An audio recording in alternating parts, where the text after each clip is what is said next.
Terbang jauh meraih asa, tapi tak lupa menapak bumi. Karir boleh melejit jauh, tata krama dan budi baik tetap di bawah. Itulah Pras Teguh. Meski terkenal sebagai bintang komika, Pras tetap rendah hati juga tetap melucu. Menariknya, Pras bukan sekedar komika yang bisa bikin orang tertawa di panggung, tapi sosok visioner yang tak pernah kehabisan ide untuk melakukan bisnis.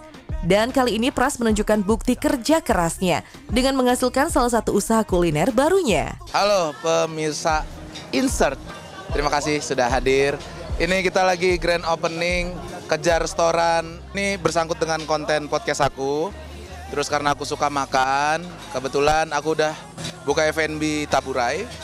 Terus kalau itu tempat makan ya, kalau ini aku mau bikin tempat nongkrong. Secara rate, Pras termasuk komika grade A. Karirnya sebagai komika cukup cemerlang. Tapi bukan hanya itu, ia juga seorang podcaster ulung.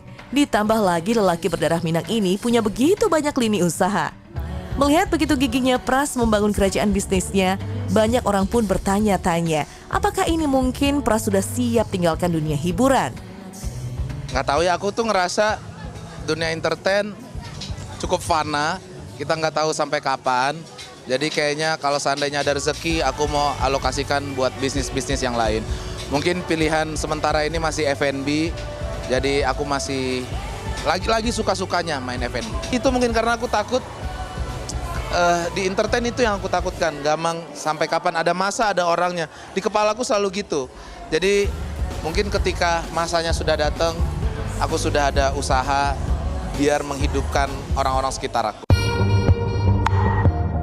Dengan alasan demikian, Pras pun tidak lagi terlalu bergantung pada dunia hiburan. Meskipun sebagian besar penghasilannya berasal dari stand up dan podcast. Hanya saja, sejak terjun ke bisnis kuliner, Pras mengaku ketagihan. Malahan ia berencana punya bisnis lain.